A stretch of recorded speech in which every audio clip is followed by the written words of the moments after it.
O período de formação da teoria das elites podemos chamar de elitismo clássico, que foi uma reação contra os movimentos democráticos e populares do século XX. Além disso, estava apoiado no darwinismo social e na psicologia das multidões. O seu primeiro autor, Gaetano Mosca, é considerado um dos pais dessa teoria, e foi o responsável por formular importantes conceitos, tais como o de classe política ou classe governante, fórmula política e proteção jurídica. Suas contribuições tiveram forte apelo no desenvolvimento da ciência política do século XX, inclusive no próprio debate sobre as possibilidades de concretização da democracia. Gaetano Mosca foi um pensador italiano de Palermo, na Sicília. Nasceu em 1858 e faleceu em 1941 em Roma. Cidadão de classe média, formou-se em Direito, área na qual atuou como professor. Foi eleito para a Câmara dos Deputados e nomeado senador vitalício, mas teve suas atividades interrompidas em virtude de suas críticas ao advento do fascismo na Itália. Sua principal obra foi Elementos da Ciência Política, que teve tradução para o inglês. Nela, Mosca apresenta inicialmente seus métodos científicos para o estudo da ciência política. Ele defendia a importação de procedimentos rigorosos de observação e verificação das ciências naturais para as sociais, mas ao mesmo tempo não aceitava a transposição pura e simples dos fenômenos naturais para os sociais. Diferentemente da evolução biológica, em que predomina a lei dos mais fortes, na sociedade, há uma luta de homens pelo predomínio econômico, social e político, a luta pela preeminência. Assim, para Mosca, o método histórico com o estudo dos fatos de forma comparativa serviria ao estudo das sociedades humanas. Com a aplicação desse método, Mosca identificou em todas as sociedades duas classes de pessoas, as dos governantes e a dos governados. Esse fato histórico dá o pontapé inicial à teoria das elites. A generalização todas as sociedades é ponto importante para o estudioso.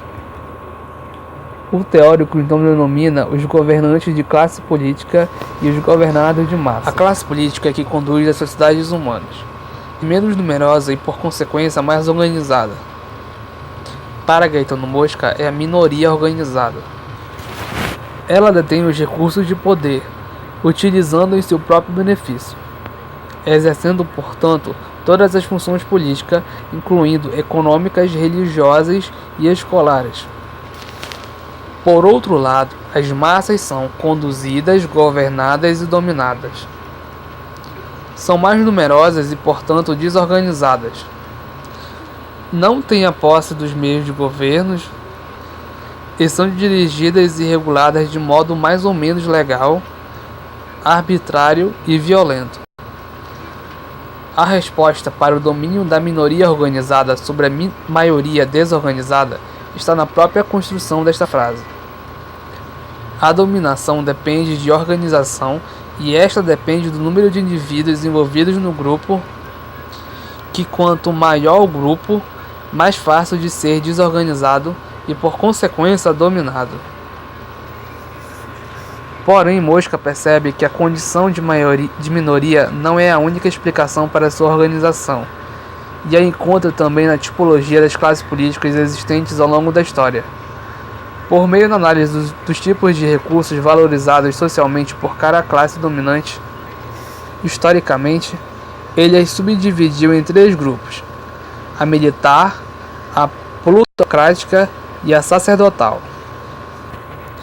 O teórico idealizava ainda a formação de uma classe política formada por uma aristocracia intelectual, controladora dos recursos do saber, dirigente de um Estado fundamentado nos critérios da meritocracia e não na democracia.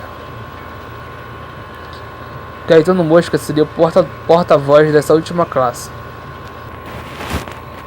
Assim, para além dos números para explicar a organização e o domínio, Gaetano Mosca esclarece que a ação coesa e coordenada da classe política ocorre porque ela também age em volta de seus interesses em comum, sejam eles religiosos, guerreiros, econômicos ou intelectuais, obedecendo a um único impulso.